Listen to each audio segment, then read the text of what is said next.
you said, Kieran, because it's a feelings thing. The league is the one thing that makes the NFL. We use these Army comparisons so often. They don't care about feelings. They're not a respecter of persons.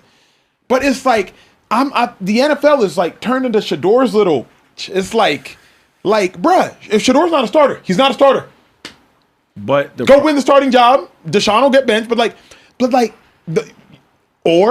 and to me, it's embarrassing on two fronts.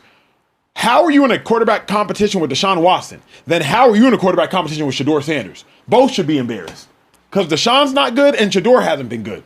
So both should be embarrassed. I don't think Shedeur should be embarrassed. No, I'm saying anybody in the quarterback competition with Deshaun Watson should be embarrassing.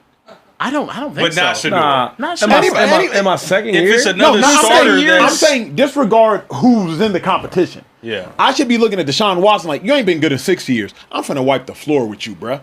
If you're in a league, speaking to Shady Scottie Pippen's point, if you're an athlete going into a competition, bro, I wish I could compete against somebody who ain't been good in 6 years. Yeah. What? Yeah. Give me him. Yeah. That's my thought process. Then on the flip side, I wish I could compete against a rookie that had 7 touchdowns and 10 picks last year. Yeah. It should be a competition. Yeah. My mentality is I'm not competing with Deshaun because he's sorry. And my mentality should be I'm not competing with Shedeur because he's sorry. So this is a competition. So Kieran, that's why I'm actually upset. It's like, well, I think if that's the case, and I see why it is a competition. I think it's a cop out. I think not establishing any starter.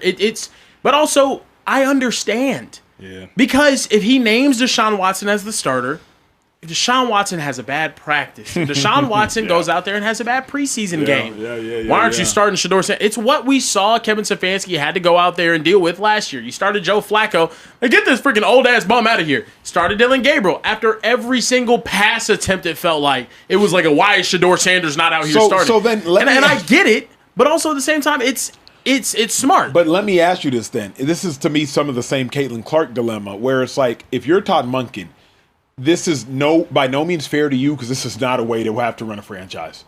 Like, you can't run a franchise knowing you can't make decisions out of fear of backlash from the fan base. Which you're right, Kieran. Like, that's a real thing. But, like, how the hell are you trying to run a franchise and it's like, man, I got to put Orr here because I don't want the culture to get mad at me. Like, that's just... Well, I mean, you might also have to put Orr there because Deshaun Watson's doing stuff like this at practice and it's going viral. You know what I mean? This is him, throwing another interception in the triple coverage. It looks like, I saw this. I can't wait to see the all 22 of this because this is a play call that's designed for a man beater. Like this should be wide open. That's why I'm like, did somebody on defense bust? Because this play should be. This is a man beater just by design. I'm like Kieran, run it back. I'm gonna tell you when to pause it. Run 47. It looks There's like a dude screaming wide open. I'll tell you when to pause it. Yeah, across. Yeah, the middle. Pause right there. Yes, like the dude who I think picks it off should be covering that dude right there. Yeah, he should be. It's because I'm like, Judy, yeah. I noticed this is a man.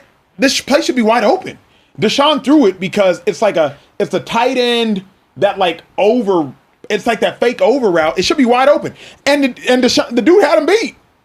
Tight end has him beat. Yeah, it's supposed to be beating this man right here. He's just selling more, though. Yeah. He's selling more to get more space.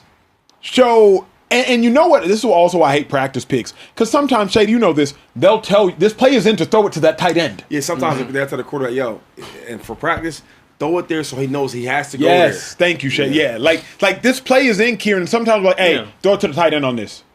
So the safety, bro, I'll give you this. 47 is supposed to be guarding Jerry Judy. If this is scout team, which I don't know if the defense is ones. I don't see Carson Schwarzenegger out there. That might be him, I can't tell. But if this is scout team, the dude who picked it off is getting cussed out. He's getting cussed out for picking that ball off. You're supposed to be on Jerry Judy. What the hell are you doing? Stop being a hero. Stop being a practice hero. So I need to see real tape because this is. We got an alternate angle of it. I never had a practice hero moment because I was always like a star and all that. Yo, when I went to the Bucks and I was on the bench and all that, bro, I used to go crazy in practice. What was the play? What was the play call? Huh? The special joint for you? No, the special joint. That's another team. That's you talking about the Bucks. Yeah, the Bucks. That's I'm talking about for really going ham. Like, I was like, so let's say we play another team. And I ain't getting no reps. I would say, fuck it, I'm on the defense, and I will be whoever that running back is. Yeah. And I'll be catching passes. I'll do whatever I want, shaking dudes. It got so bad because normally they're like, yo, hey man. But they can't check you. Yeah, well, I'm like, what? Yeah. So I would just do my thing. Damn. Yeah, that's funny. Oh, okay. Here's the alternate angle. It actually looks like 47's further back from the play than maybe originally thought. But he still did. But like Jerry Jeudy, you're gonna see he's lined up right here in the slide. And Jerry's wide open, huh? So Jerry will get open. He's open now. Yeah. And 47 turns around. And That's a bad read, though, too, though. That's terrible read. Yeah, terrible read. I'm just wondering It could've been a 4-3. Oh, yeah, well, yeah, it's probably practice. It's also a bad throw, though, too. He threw it behind him. But if That's like, hold on. We look at this angle right here. Guys, this is a bad throw. Tell him, Gary. Yeah, This is like teach where's this ball supposed to be? Let it ride. Not there.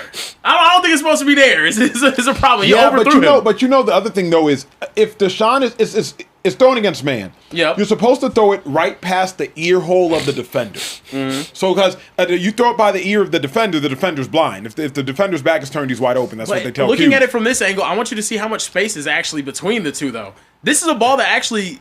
He did kind of round it out towards the bottom, but I gotta see. Let's see the games, bro. Yeah, you know what? Games. In a real practice, after this, they go to the meetings. He's gonna teach his tape.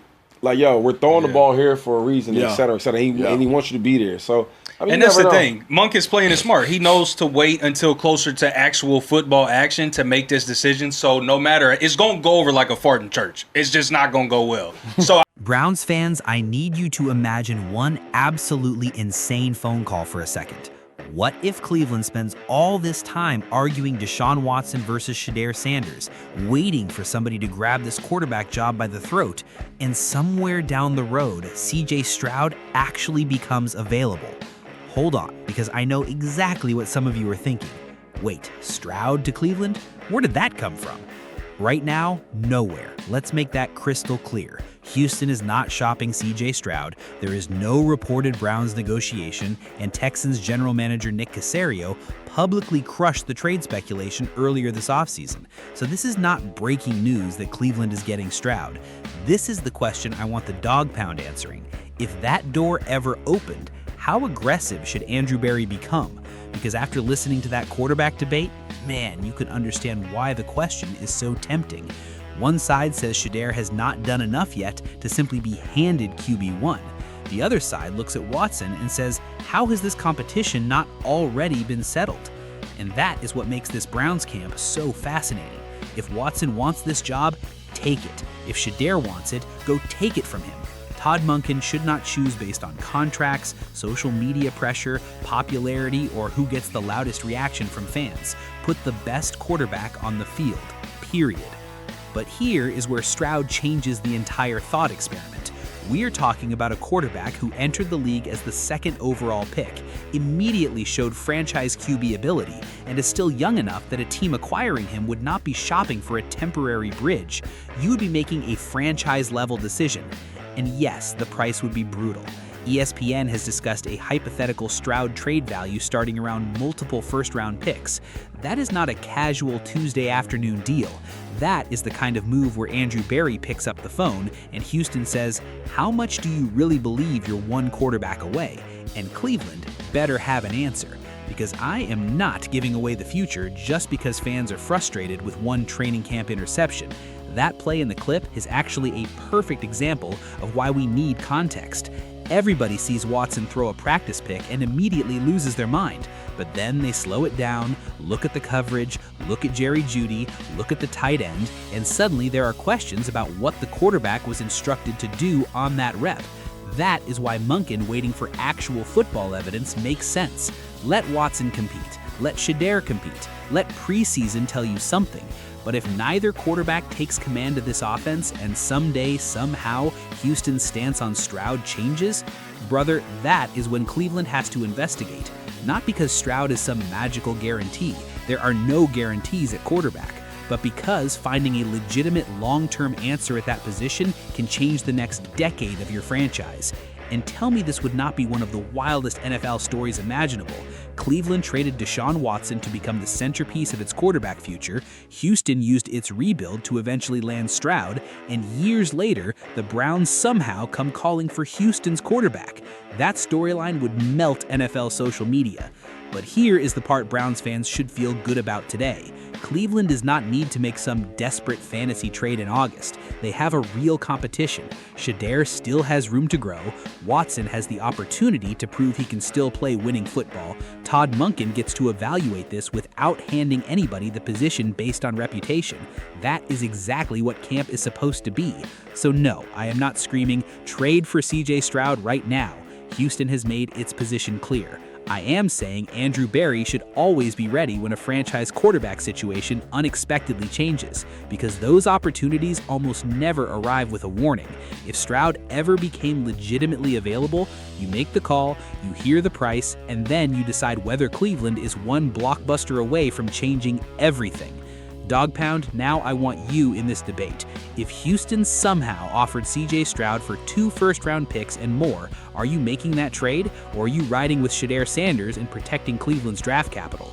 And right now, who should win this Browns quarterback battle, Shedeur or Watson? Drop your answer in the comments, hit that like button, subscribe to the channel, and stay locked in, because one way or another, Cleveland cannot stop searching until that quarterback question has a real answer.